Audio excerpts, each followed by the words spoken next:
A continuación, nos complace presentar al doctor Pablo Rivarola, abogado con sólida trayectoria en la protección de derechos de niños, niñas y adolescentes, así como en casos de violencia de género y asesoramiento legal en organismos públicos, entre ellos la línea 102, CENAF y diversas oficinas de protección. También se desempeñó como postsecretario del Instituto de Derecho de Familia del CAJ. Como abogado litigante e independiente, cuenta con amplia experiencia en los fueros laboral, familiar y de violencia de género, brindando acompañamiento legal con enfoque en derechos humanos y especial atención a situaciones de alta vulnerabilidad. Su paso por la Secretaría Nacional de Niñez, Adolescencia y Familia profundizó su compromiso con la justicia social, fortaleciendo un ejercicio profesional guiado por la ética, la empatía y el profesionalismo. El tema que desarrollará a continuación es niños, niñas y adolescentes en el ecosistema digital, ciberdelitos y violencia digital, una pandemia del siglo XXI, mecanismo de prevención y denuncia. Bienvenido. Bien, buenas tardes a todos los oyentes y muchas gracias por la invitación. Es un honor participar. Yo pertenezco a la Oficina de Protección de Derechos de Niños, Niños y Adolescentes de la provincia de Jujuy. Pertenezco a un organismo en el cual se divide territorialmente la intervención y el centro de vida o el domicilio en ese momento del niño, niño y adolescente es la principal motivación para poder dividir territorialmente a la provincia. En este caso, en Capital, tenemos 8 oficinas de protección que están divididas por ese mismo criterio territorial. La materia de competencia es amplia porque son todos los derechos enmarcados en el sistema de protección justamente integral. Pertenece también el sistema de protección integral digital. Estamos enmarcados en un sistema, en un ecosistema cada vez más persistente en un entramado que puede dar motivo a entender que hay libertad para poder vincularse y hay conectividad. O sea, esa conectividad es un proceso que genera libertad, o sea, para poder participar, para poder buscar información, para poder conectarse con otros a nivel distancia. Eso es positivo, digamos. El tema es que a raíz de la cantidad de hiperconectividad y la poca información que hay en base a los criterios éticos para poder describir hechos concretos, típicos, que puedan perjudicar bienes jurídicos, suceden justamente las oportunidades para que delincuentes utilicen esos medios para poder cometer ciertos delitos. En el caso de lo que nosotros vamos a proyectar, es que justamente nosotros no estamos ajenos, hay una necesidad de una corresponsabilidad, no solamente institucional, sino de toda la sociedad. El ecosistema digital nos comprende, nos transversa, nos ocupa un espacio importante y a la hora de entender las políticas públicas, tenemos que entender de que es una herramienta del Estado proteger a los niños y adolescentes hoy, más allá de que sean los adultos del mañana. La potestad nuestra es entender que hoy en día hay una destrucción a nivel tecnológico de un montón de redes neuronales, el cerebro en desarrollo. No solamente la cuestión social se invade, se modifican relaciones humanas, se modifican situaciones culturales, sociales, y ese enmarcado puede provocar víctimas de delito, porque estamos por distinguir entre lo que son actividades de riesgo y lo que son delitos.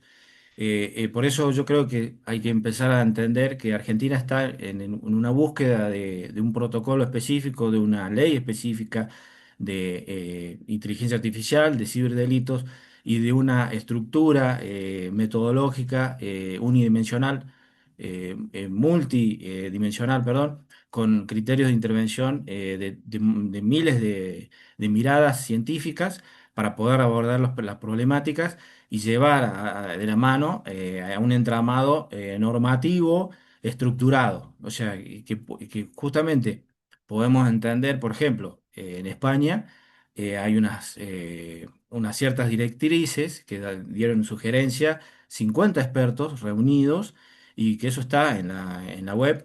Son 107 medidas que plantearon para la exposición excesiva a las pantallas. Y por supuesto dieron descripción problemática de la necesidad de que, por ejemplo, en la edad de 0 a 3 años no compartan, no utilizan ningún tipo de plataforma, ni red, ni pantalla. Después de los 3 a los 6 años, los niños pueden utilizar las pantallas de manera controlada, acompañada con adultos y con 10 o 15 minutos por día. Después de 6 a 12, o sea, perdón, ya a partir de los 12 años ya pueden tener de alguna manera un uso de la red, pero también, por supuesto, acompañado, tratando de evitar un perfilamiento. O sea, que recién a los 16 se considera o se sugiere un perfilamiento de alguna red o de alguna plataforma. Es decir, las políticas de prevención no son ajenas a nuestra necesidad como Estado o como estructura estatal, porque son las más efectivas y las más baratas. En esto de la relación de costo-beneficio que se está hablando mucho hoy en día a nivel de Estado, es necesario entender que son las más baratas para trabajar. Entonces, empecemos a tener en cuenta eso a la hora de trabajar, o sea, de manera corresponsable e intercomunicada entre los distintos organismos para evitar justamente caer en esto de los ciberdelitos y las consecuencias ya de restituir derechos ya vulnerados. Por eso siempre decimos que las políticas de promoción de derechos no son solamente a través de capacitaciones a los organismos, capacitaciones a la comunidad. Es necesario entender que la capacitación es específico a nivel digital, una necesidad imperiosa hoy en día, porque tenemos criterios totalmente diferentes entre lo que sucede en la realidad y lo que sucede en las redes. Por eso ahora puedo mencionar el fenómeno Incel, que es un fenómeno de violencia digital que está enmarcado en las redes y cada vez más fuerte, digamos, a nivel digital. Y eso es una oportunidad para empezar a trabajarlo, digamos, evaluar el riesgo y trabajar en base a eso. Hoy en día, cuando yo estaba realizando la ponencia, surgieron protocolos que, bueno, no están en la ponencia, pero son protocolos que han surgido a través de un trabajo mancomunado de distintas estructuras legislativas acá en Jujuy y es muy importante destacarlo porque se ha podido aplicar y en este momento lo estamos utilizando. Es el protocolo Resolución 7621 del 25 de agosto de este año. Eso viene enmarcado en una serie de reformas, como por ejemplo el proyecto de ley EMA, que es un proyecto que habla de las víctimas digitales de violencia digital sexual y que es importante tener en cuenta a la hora de trabajar. No solamente ese protocolo, tenemos protocolos escolares, tenemos protocolos de intervención ministerial, que eso es importante.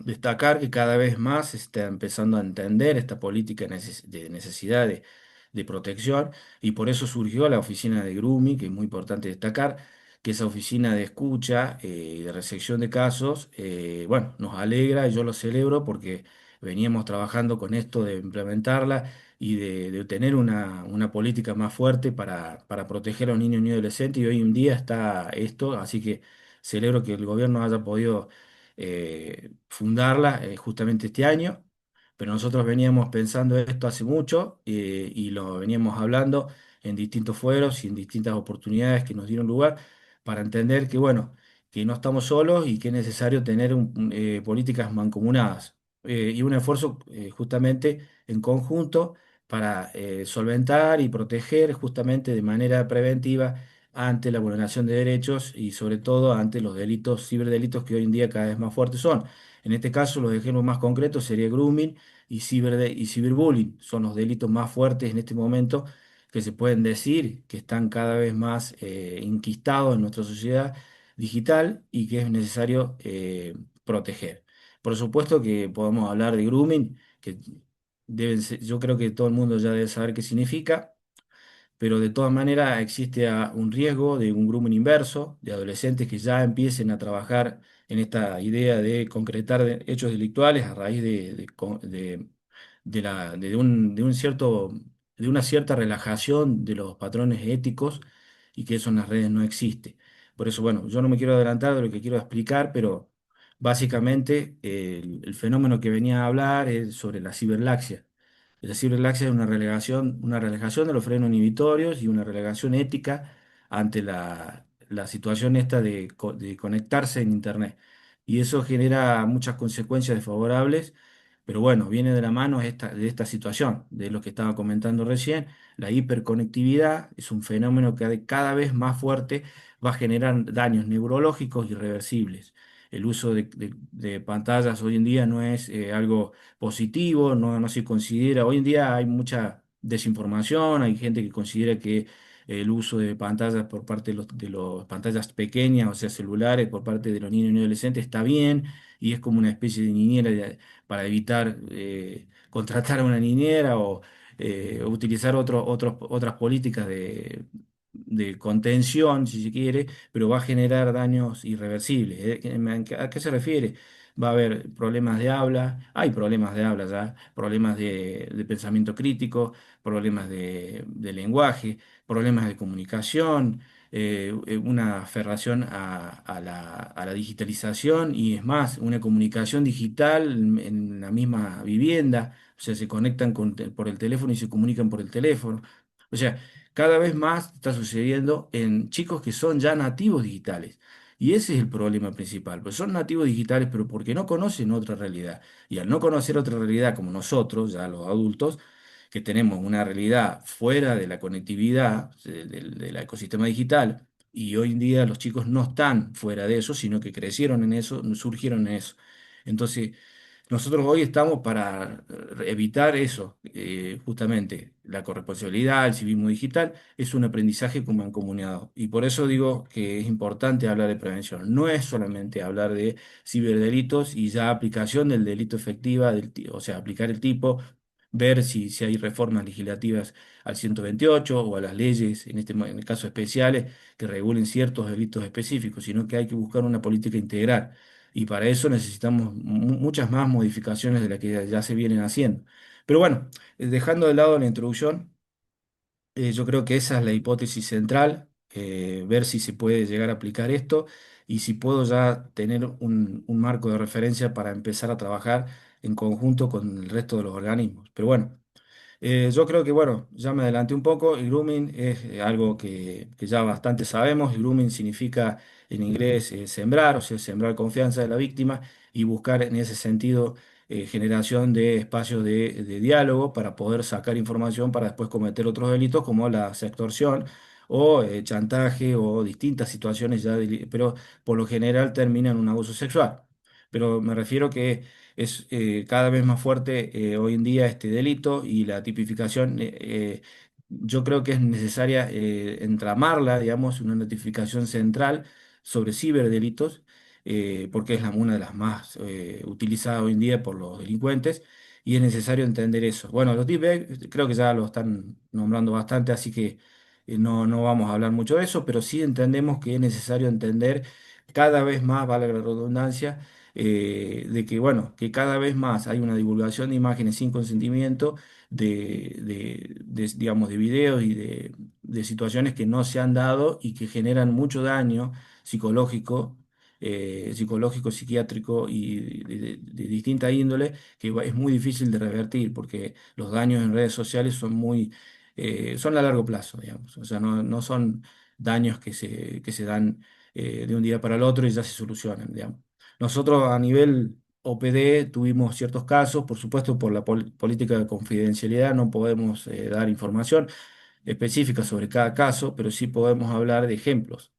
Nos ha tocado este año un caso de ciberbullying que empezó fuera del colegio, terminó viralizándose en el aula y después, por supuesto, ese video que generaba, por supuesto, daños bastante irreversibles a la víctima, como es difundir eh, partes íntimas de su cuerpo y, por supuesto, ciertos elementos ahí de violencia.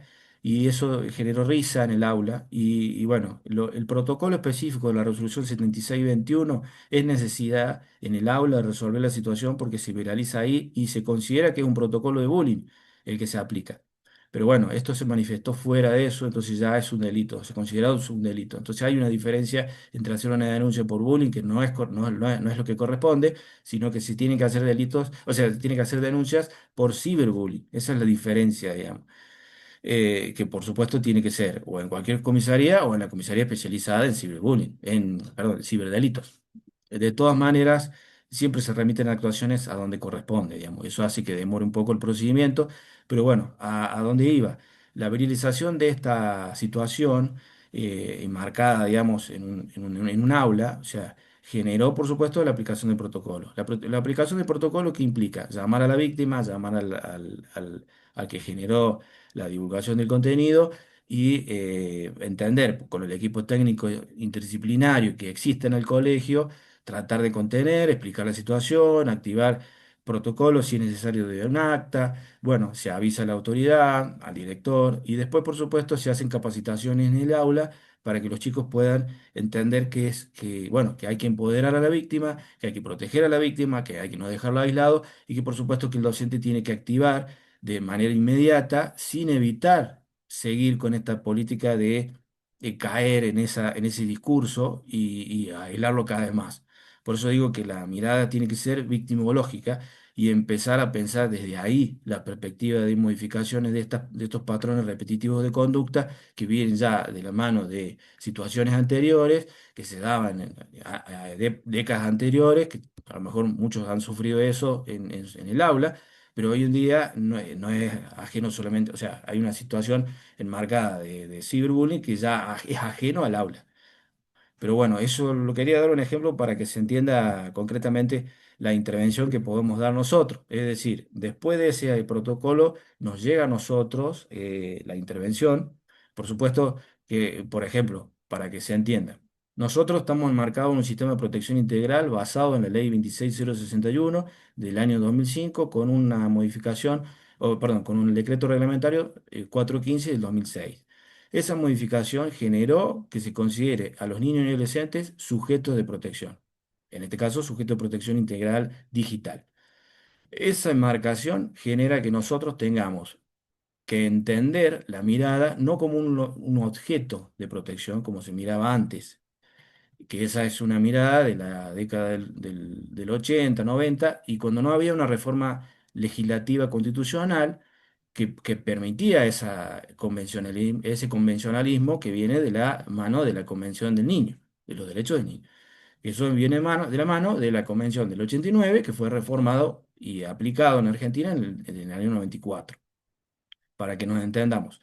Recién acá en Jujuy hubo una modificación legislativa a nivel sistema de protección integral con la reforma de la Constitución del año 2023 y con la reforma de la ley provincial del sistema de protección integral de niños y adolescentes del año 2022. O sea, la 6094 es del año 2022. O sea, para que se entienda cómo pasó tanto tiempo entre la reforma que se hizo a nivel nacional y la que se hizo a nivel local. Eso es un ejemplo de lo que está sucediendo hoy en día con el tema de ciberdelitos. Tenemos aplicaciones legislativas, digamos, que van muy más, o sea, mucho más lento que lo que está sucediendo en la marcha de lo que está sucediendo hoy en día con, por ejemplo, los deepfake y la fabricación de videos. O sea, va muy rápido esa utilización de ese recurso que hoy estamos hablando este año se ha conocido muchísimos casos de esas situaciones, que ya lo han nombrado, y que eso no sucedía el año pasado, por ejemplo. Entonces, las modificaciones y los protocolos van justamente un poco más despacio. Pero de todas maneras, el circuito administrativo viene de la mano del acordado 200, perdón, y ese protocolo del acordado 200 es un protocolo que empezó con el tema de abuso sexual infantil acá en Jujuy. Y se aplicó un protocolo específico donde interviene el Ministerio de Seguridad, o sea, el MPA, participa también Salud y Ministerio de Desarrollo Humano, y por supuesto el Ministerio de Educación. Ante casos de abuso sexual infantil se activa todo un protocolo y que implica revisación médica y cámara GESEL.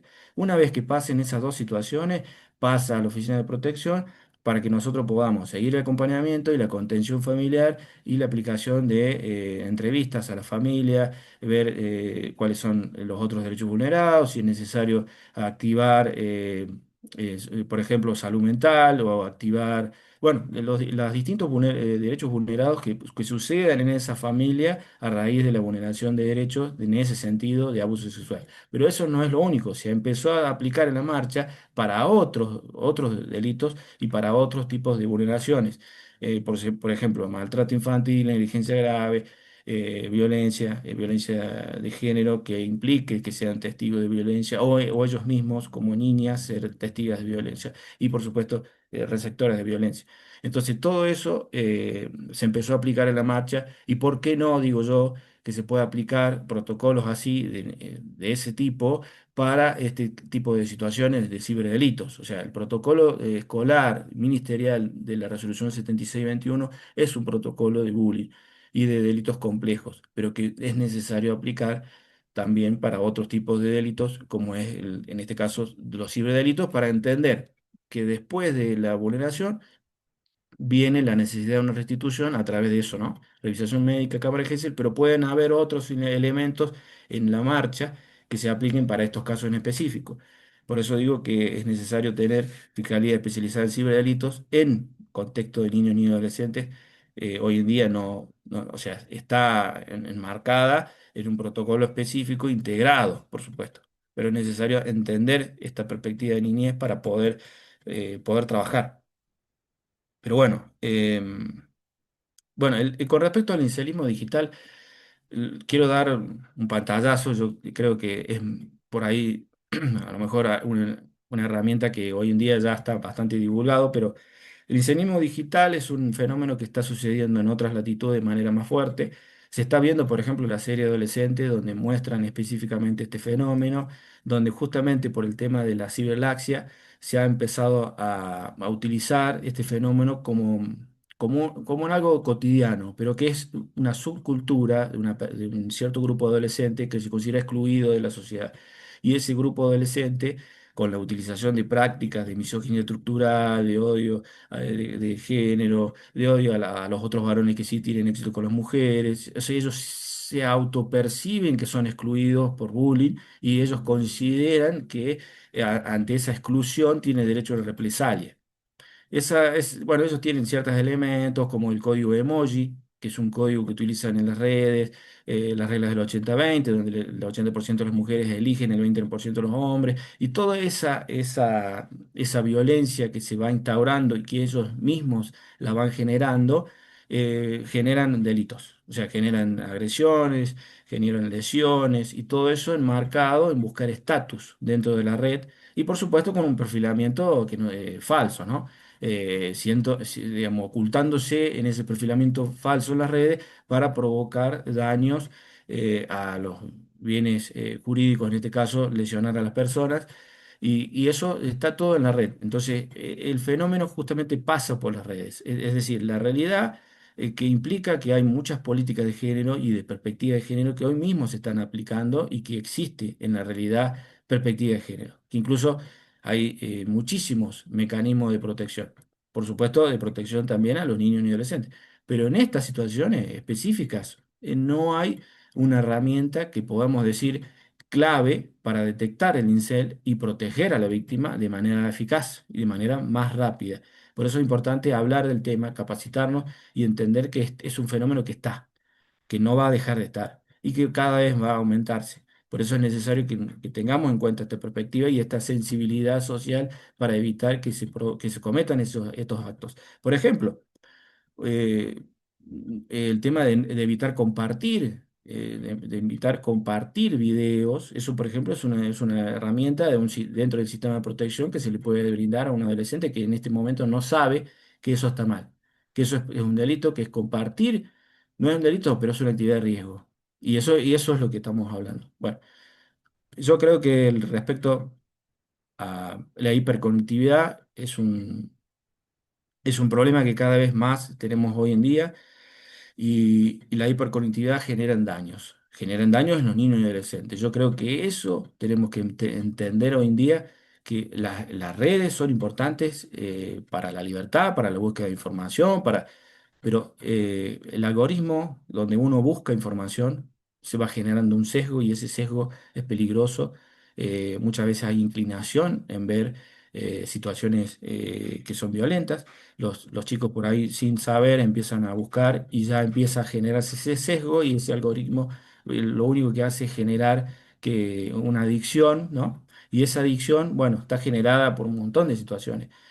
Podemos hablar de Roblox, podemos hablar de Minecraft, son plataformas donde son utilizadas para crear juegos y para fomentar la creatividad, pero también ahí mismo, si no hay un buen perfilamiento a nivel tecnológico, puede generar, o sea, que redes de trata o redes de trata de personas utilicen esas redes para captar niños y adolescentes y cometer delitos. En este caso, es necesaria entonces una política específica sobre protección para que por lo menos a nivel de redes se utilice esto como un sesgo, o sea, por ejemplo, se detecten alertas a través de la plataforma de ciertas palabras clave para poder detectar este posible abuso o esta inclinación al abuso, porque así como sucede con el caso del ciberbullying, en estas situaciones también sucede que empieza a generarse una confianza con la víctima y eso va generando cada vez más una aproximación al abusador y una distancia a la propia familia. Y entonces en esa aproximación evitar justamente con palabras clave, porque a lo mejor cuando nosotros podemos empoderar, por supuesto que eso también es otra herramienta, empoderar al niño y adolescente en sensibilización social, en ética, en empatía, en alfabetización digital, entender que todos estamos entramados en este ecosistema digital y que cada cuestión que uno genera en las redes genera huella digital. Por eso es importante entender y tener en cuenta de que cada conectividad, cada uso de red, cada IP, ya que uno tiene y va generando búsqueda, va generando una huella y esa huella después puede tener consecuencias. Por eso digo, es importante entonces evitar la exposición, porque si no, tenemos estas estadísticas que el 70% de los niños y adolescentes están expuestos a violencia sexual y digital. Por eso digo que es necesaria una perspectiva para evaluar el riesgo y evitar justamente el riesgo online y evitar que se sigan cometiendo cada vez más delitos. Por eso digo, el sexting, eh, todo esto, bueno, el tema de los algoritmos y la utilización otro de los elementos que también puede ser considerado actividad de riesgo, perdón, el sharing, que es lo que se refiere a compartir que los padres muchas veces sí, por inocencia, por falta de información, comparten imágenes, comparten videos con sus hijos en las redes. ¿Y eso qué puede generar? Puede generar que esas redes y esas imágenes, o sea, dentro de esas redes, esas imágenes pueden provocar daños irreversibles a los niños y adolescentes. ¿Cómo? Porque pueden utilizar esas imágenes para chantajear, pueden utilizar esas imágenes, así como sucede con los casos de grooming. Entonces, es necesario entender que no es, o sea, no es importante subir imágenes de tus propios hijos, porque eso después queda en la red y no se puede, digamos, sacar. O sea, más allá que uno puede dar de baja un perfil de una aplicación, es importante entender esto. Lo que deja uno en la esfera digital no se puede borrar, por eso digo que es importante tener el derecho a la desconexión, tener el derecho a ya, digamos, evitar conectarte, o sea, que uno pueda ya dar de baja un perfil y ya no tener después esa huella digital enmarcada para siempre en la red, sino que ya las aplicaciones puedan dar de baja la información que uno tiene y las imágenes que uno tiene y no quedan almacenadas ahí porque eso puede generar consecuencias negativas. Ahora, justamente ahora, con el tema del deepfake y la utilización de esas imágenes para cometer delitos. Por eso es importante tener esta herramienta hoy en día. Por eso digo que tiene que haber una herramienta digital y un protocolo digital y una estructura digital de control específica para poder denunciar en este caso y poder utilizar las redes de manera más consciente, o sea, y por supuesto más ética. Pero bueno, yo creo que Perfecto, la prevención Isabela. entonces tenemos tres enfoques. Podemos hablar de la alfabetización digital, que es lo que estábamos hablando, que es el enfoque primario, donde tenemos entonces a la infancia y a la ciudadanía digital como primera herramienta de cuidado y por supuesto esta información necesaria para buscar protocolos específicos, bueno, así como se buscan protocolos de educación sexual infantil, también entender los protocolos de la resolución 7621 para que sean aplicados y podamos trabajar como por ejemplo la oficina de grooming o la oficina de escucha que también depende del Tribunal Superior, o sea, de Justicia de Jujuy, la Corte Suprema de Justicia de Jujuy, para justamente trabajar de manera más mancomunada y tener ya justamente comunicación más efectiva a nivel procedimental para evitar, digamos, justamente cada vez más situaciones de riesgo, ¿no? Y las campañas de prevención, bueno, no solamente son campañas que se puedan dar en colegios, sino también se pueden dar en las redes, se pueden utilizar las redes para eso, ¿no? Y por supuesto, el derecho a la desconexión, que es lo que yo estaba diciendo recién, que es justamente tratar de entender que el olvido digital es importante para evitar que eso quede eternamente en la red. Y por supuesto la prevención secundaria, que ya son todos los protocolos escolares que específicos, claros, que son, por ejemplo, en el caso de las normas de convivencia, que eso ya son protocolos específicos en cada institución. Por ejemplo, en Buenos Aires se prohibió en muchos colegios y incluso a nivel legislativo la prohibición del uso del teléfono en las escuelas primarias. Eso solamente pasa en Buenos Aires. El resto de las provincias no existe ninguna ley que prohíba el celular, pero sí se está empezando por norma de convivencia a dejar el uso del teléfono, porque ya está sucediendo en otras latitudes, ya está sucediendo en Europa, que más allá de que hay oposición de cierta minoría de padres, es necesario entender que la conectividad digital, Pablito, mil sí, disculpas. Para ir cerrando, porque tenemos otra ponencia muy interesante lo que estaba hablando, pero bueno, es por el tema de respetar los tiempos de cada ponente. Bueno, sí, Pablito, para cerrar. bien. Bueno, entonces para resumir, creo que tenemos la prevención secundaria y por supuesto la prevención terciaria. Después, bueno, las líneas de comunicación, que es lo que más o menos ya todos sabemos, la línea 102, la línea 137, y son distintas herramientas que tenemos, la Brigada de Investigaciones y las plataformas digitales, que eso es lo que yo quería hablar recién, que hablé brevemente. Después creo que podemos hablar de, bueno, de la falta de conocimiento, o sea, hay ciertos problemas que hoy en día tenemos en cuenta, digamos, a la hora de trabajar, digamos. Yo lo que veo es muy poca información a nivel institucional, a nivel interdisciplinario, digamos, si se quiere, entre los equipos de trabajo, para qué hacer ante estas situaciones. Por recién ahora se está buscando una capacitación integral, pero bueno, es necesario haberlo hecho antes, pero bueno, estamos hoy en día desfasados y es necesario eso, evitar la fracturación legal porque si no, si hay fracturación legal, tenemos después ya fracturación moral a nivel digital. Por eso es importante esa, la perspectiva, en este caso, neurobiológica. Porque la idea es de la ciberlaxia, la relajación moral, la relación a nivel digital esa fragmentación es una fragmentación real que cada vez se va dando cada vez más a los niños y adolescentes. Entonces tenemos que buscar prácticas de reflexión crítica para que esto no suceda, sensibilización digital. Por eso digo, creo que es importante aplicar esto para evitar una alienación digital y ya consecuencias irreversibles.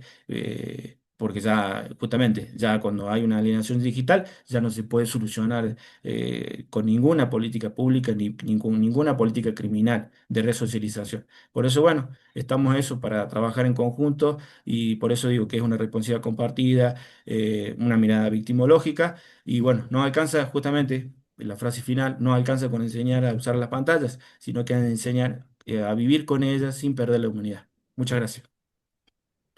Muchas gracias, le agradecemos al doctor Pablo Javier Rivarola por la ponencia, muy claro, aportando un tema de mucho interés para todos. Gracias también a los que acompañaron con el chat, con sus inquietudes y comentarios.